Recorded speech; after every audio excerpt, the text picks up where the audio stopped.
Hello everyone and welcome back to a brand new video of Fox Flicks on Bandit Games. Today we're going to see all bosses explained of Zelda's Wind Waker. Now, you all probably remember Wind Waker. It was the Nintendo Legend of Zelda game for the GameCube. You know, it kind of was like claymation, but not claymation. And before they did the remake of Link's Awakening, you know the game. Let's hop in. A Zelda game without bosses is like a soda vending machine that only sells club soda, you know, that flavorless sparkling water, which is gross. I hate drinking that stuff. I'd much rather have a Fanta, or a Sprite, or a Diet Coke.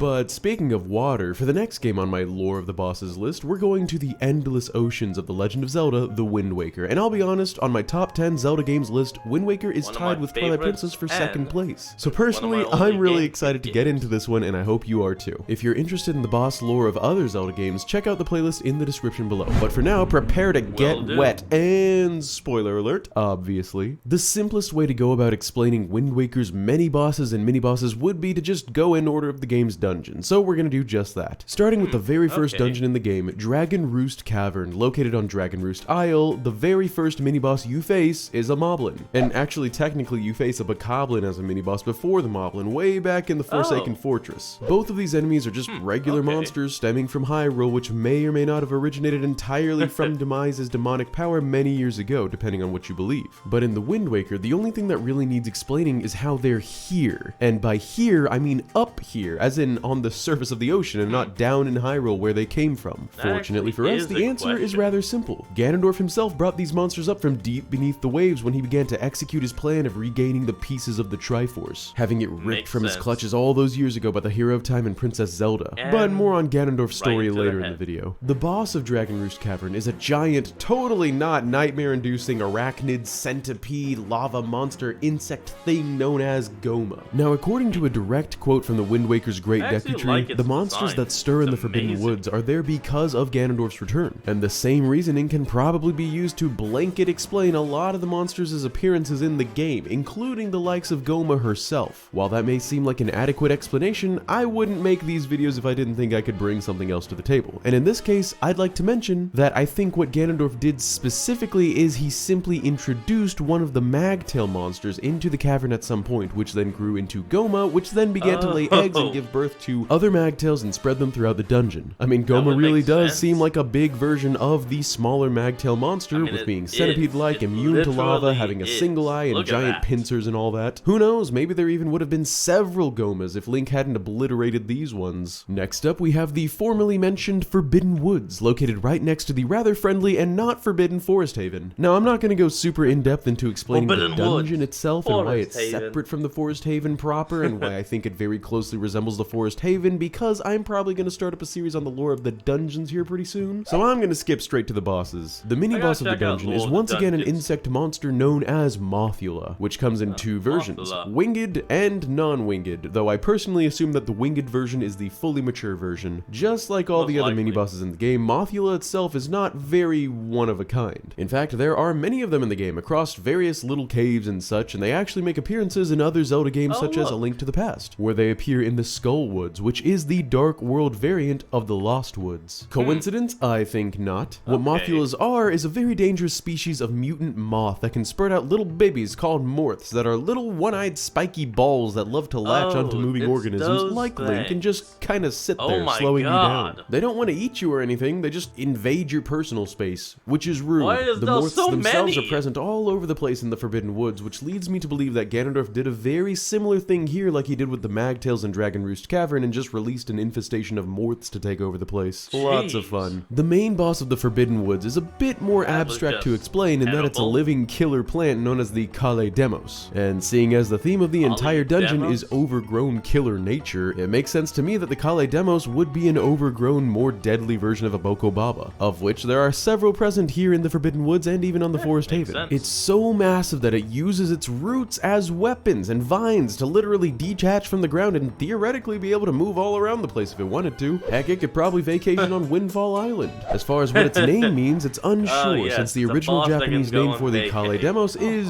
Kare Demos, so there really aren't any hints there. But in the Spanish version of the game, its name is Vilipendulia, which if translated in Latin means to blaspheme or to revile, or if translated in Corsican, means vilification, which is kind of the same thing. Following up on this name meaning, it could be interpreted that it relates to the Forbidden Woods directly, since the Forbidden Woods itself is more than likely the corrupted version of the old Lost Woods. But more on that in the probable upcoming dungeon video. The Kale demos can also be killed immediately with the forest water from the Deku Tree, so the corruption theory kind of makes sense. As far as what led to this monster plant becoming a monster plant, it can be assumed that it was due to the same curse placed upon the woods by Ganondorf that led to all the overgrown vines around the place, and of course the wonderful Morths and Mothula. Moving on, next up we have the bosses from the Tower of the Gods, which alternatively actually is not an area that was corrupted or infested with evil or anything of the sort. Actually, quite the opposite. The Tower of the Gods and its enemies within were all created by certain people in the past. Yes, you know, kind of like all the Sheikah shrines in Breath of the Wild. The mini-boss of the tower is the very first Dark Nut you face in the game. And the reason why I say the first Dark Nut is because there are many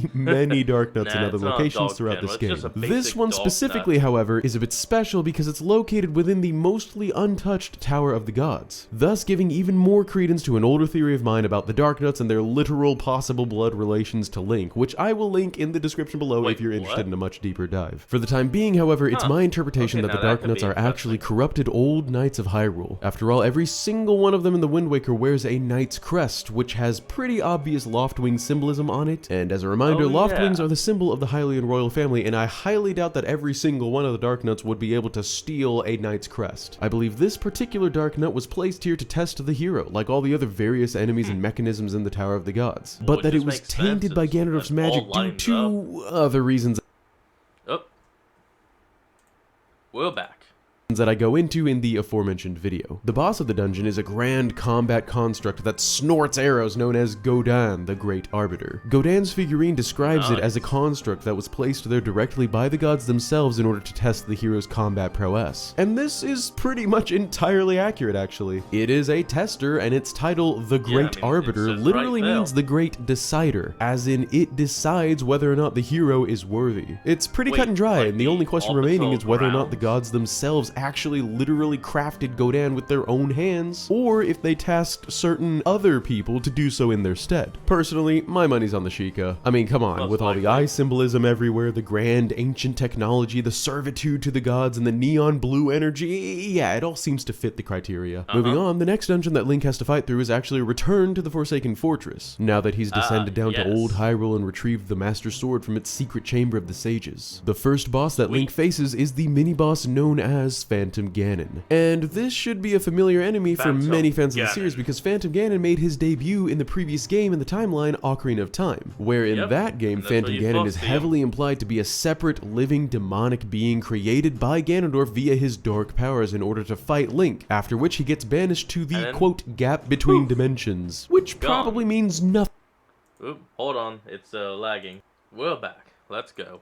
Nothingness in a spooky, cosmic, Lovecraftian kind of way. The Phantom Ganons in the Wind Waker are largely the same. They are phantom versions of Ganondorf himself that he sends out to try to commit murder upon Link. They even use the same Dead Man's Volley moveset to attack Link. One thing you might be wondering though is why did Ganondorf not send out a Phantom Ganon or two to protect the Forsaken Fortress the first time around? And this is actually because of Link. See, as Ganondorf himself proves to us, when Link drew the Master Sword, it actually released the seal on Ganondorf's power. Previously, I guess, he was just running on fumes. But with his true powers restored, he's able to construct an unlimited number of these phantoms to fight against Link. And by the way, if you're interested in why the Master Sword was able to seal Ganondorf's power and also all of the Kingdom of Hyrule in stasis and why it looks so different and why it's positioned somewhere completely different to its last location in Ocarina of Time, check out this theory I did on the possibility of a second Master Sword. You're gonna love it. It's really neat, actually. And one last thing I'll mention about the Phantom Ganons in Wind Waker is that their swords actually bear an inscription on the blade. The inscription reads Zubora Gabora when read in Hylian, which are the names of the two smithies in the mountain village in Majora's Mask. Yeah, there's probably a theory or 12 there, but we don't have time for that, so anyway, the actual boss of the Forsaken Fortress this time around is that big, gnarly, nasty, giant, child-kidnapping bird known as the monstrous Helmarok King. The bird looks very, very similar to the Kargroks in the game. In fact, they have nearly identical feather patterns on their bodies and wings, nearly identical identical exactly feet, the and the same. Helmarok's tail looks like a more grandeur and duplicated version of the Kargarok's. This pretty heavily implies that the Helmarok is an overgrown version of a Kargarok. Maybe this is what happens when you actually eat all of your veggies growing up. I guess Mom was onto something. Now it is possible that the Helmarok is so massive due to Ganondorf's influence or power or corruption, but I personally find that a bit difficult to believe since his powers were much weaker prior to Link's removal of the Master Sword, meaning the greater chance is that the Helmarok is really just a big Kargarok. I also wanted to mention that it shares both a name and an extremely similar fight to the Helmasaur King from A Link to the Past, both of which actually share the same name in Japanese, Jikuroku. Really? Link must use a mighty hammer to break both of their helmets before being able to unleash punishment on their faces, and the Helmasaur King is also just a bigger version of smaller Helmasaurs, which is yet another similarity to the Helmarok King. Helmasaurs make other appearances in the Child Timeline and the Fallen Timeline, but never do pop up in the Adult Timeline. Perhaps this means that the Wind Waker Kargarok species is the evolution of the Helmasaur species, which would fit into Wind Waker's evolved Hyrule theme with other races and monsters. And Kargaroks in Twilight Princess are very lizard-like, and since Twilight Princess takes place sooner after Ocarina of Time than Wind Waker does, that could mean that these Kargaroks are in their middle step on their way to evolving into the ones we see in the Wind Waker, but I digress. I didn't really mean to go into Kargaroks this much, but there you go, the Helmarok King explained. The next dungeon that the brave young green boy must venture through is the Earth Temple, the first boss of which is a Stalfos. Now, anyone who knows The Legend of Zelda knows about Stalfos enemies. Simply put, a Stalfos is a demonically resurrected pile of bones. Could be anyone's bones, could be a human's, or a Lizalfo's, or a Bokoblin's, or yours, or mine.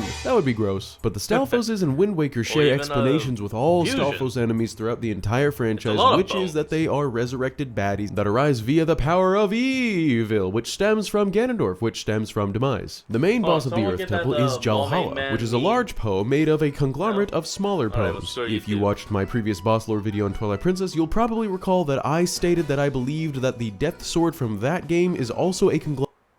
Oh, damn it, come on. Just go.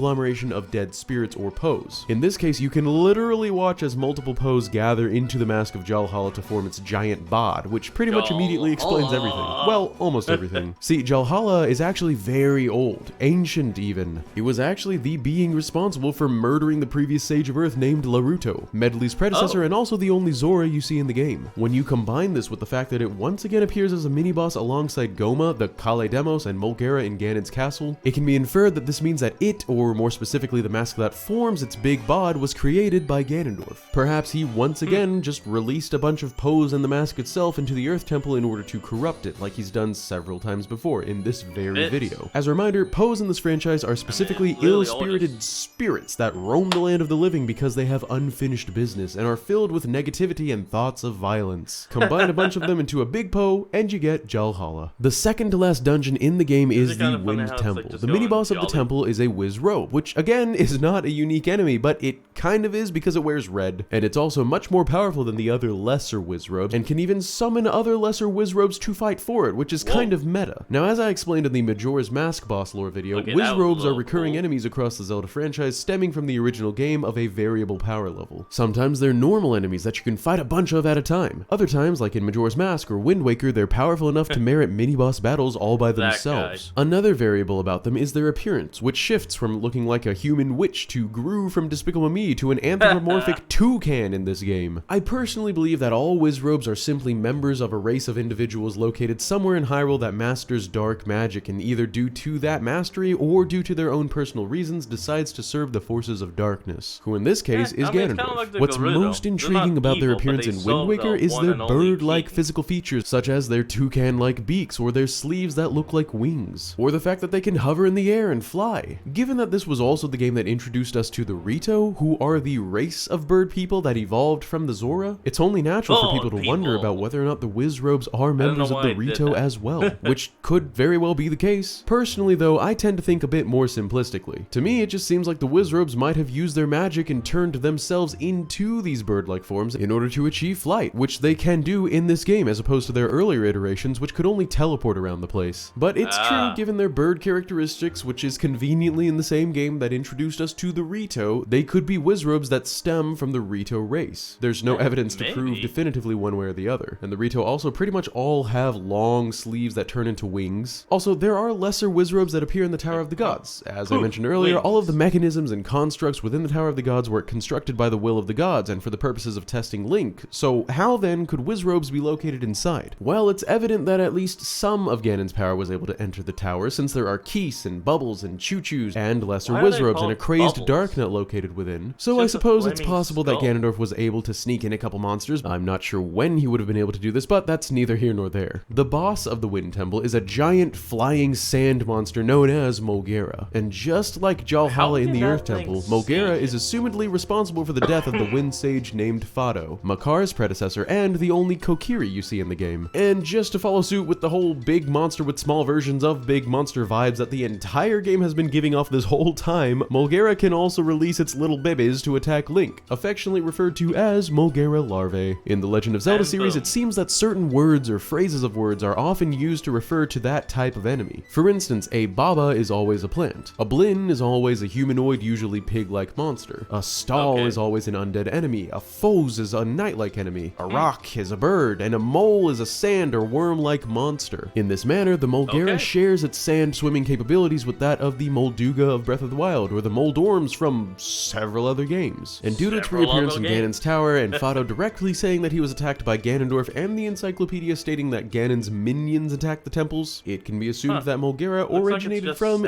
you guessed it, Ganondorf himself. Seriously, it's like after his defeat at the end of Ocarina of Time, he just thought to himself, you know what I should do this time around in order to guarantee me a win? Insects. Giant insects. But speaking of the big man himself, it's finally his time to shine. So without further ado, let's talk about the man, the myth, the undying legend, Ganondorf Dragmire. Ganon's tower is the final dungeon in the game, and as such, Ganon himself is the final boss. Both of them, in fact. See, the first time you encounter Ganondorf, it's not actually Ganondorf, but is rather a Ganon. Now, for a much more in-depth explanation as to what I believe Ganon is as opposed to Ganondorf, and to not be too redundant in these videos, check out the Breath of the Wild boss lore video where I went into much more detail explaining it. In a nutshell though, I personally believe that Ganondorf will transform into a Ganon when Ganondorf is infused with a great power source. With the Ganon, as in the original anthropomorphic pig-like monster Ganon.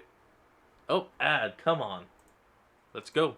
And being Ganondorf's Triforce of Power transformation. However, if you recall, at this point in the timeline, that Ganon is dead, thanks to the Hero of Time. And this is why that Ganon does not make an appearance in Wind Waker. It's also why Ganondorf himself does not physically transform into a Ganon in this game, even though it kind of looks like he does. In reality though, that's just Puppet Ganon, who's being controlled by Ganondorf, who is awaiting Link above Puppet Ganon's chamber on top of the tower. My take on the matter, and of course you're always welcome to believe whichever take you want, is that Puppet Ganon is the big version, if you will, of the Phantom Ganons located elsewhere in the game. Just, you know, to follow suit with the aforementioned small version and big version of monsters that this game is so fond of using. I believe that the Puppet Ganon is essentially the most powerful version of Phantom Ganon that Ganondorf could create, which again also explains why Ganondorf himself does not transform into Puppet Ganon, unlike in Ocarina of Time and Twilight Princess, when he did literally transform into the Triforce-powered Ganon and the Twilight-powered Dark Beast Ganon. Anyway, once Link kills Puppet Ganon with arrows of light, he then ascends to face Ganondorf himself, who has had his Triforce of Power this entire time because he still retained it following his sealing away at the end of Ocarina of Time. Huge props to Nintendo, by the way, for leaving us with this foreshadowing cliffhanger way back in 1998. To be honest, Wind Waker's version of Ganondorf has got to be one of my favorites, if not my favorite, because this is a Ganondorf who learned patience. He learned how to wait and bide his time to build up scraps of power at first and eventually break out of the seal that he was placed in so many years ago. He's more solemn and mature than any of his other iterations and does not necessarily wish to bring unnecessary harm to Link and Zelda. He even goes so far as to try to reassure Link by saying, "Do not fear, I will not kill you," and he says that he wishes to sever that which binds them together so that he would not have to keep fighting literal children every few centuries. He also gives more insight into the reasoning behind his usurper actions in Ocarina of Time and Twilight Princess. The reason why he so badly craves Hyrule's throne is because he's jealous, covetous. The Gerudo Desert, his His home is a harsh environment that few species can survive. In the day, it's blisteringly hot, and in the night, it's Damn. bone-chillingly frigid, something that we can see firsthand in Breath of the Wild. As the king of the Gerudo women who somehow lived in the desert, he wanted better for them. He wanted the beautiful landscapes and temperate climates and bountiful fields that the winds of Hyrule brought to the people of Hyrule, and thus he decided to conquer the royal family and try to take it by force. But now that Hyrule is all but dead and his people are gone, we're left with one final question.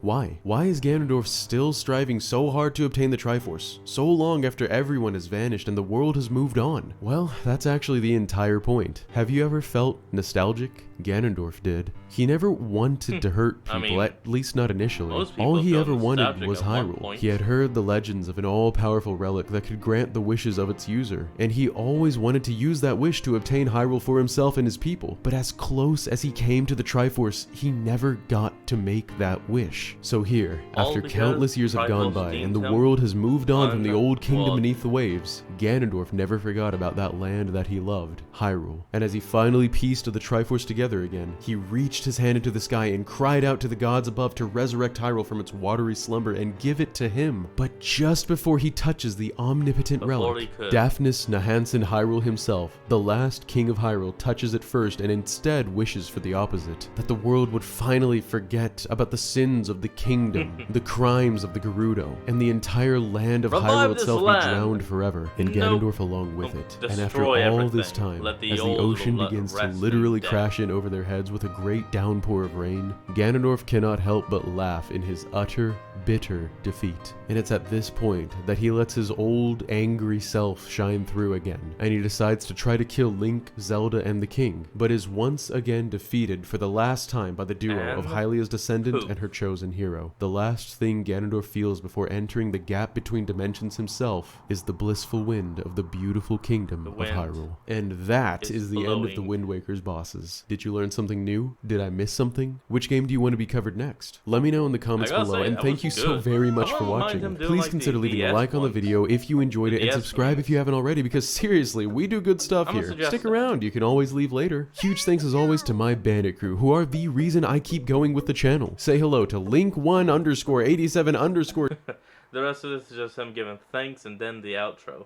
So, I'm gonna go ahead and give my outro. Thank you all for joining me in today's video. I want to just remind you all to like, comment, and subscribe for more. Well, down in the description will be a link to the original video, so remember to give the original creator the support he deserves. And I'll see all of you folks next time when we flick on. Peace out.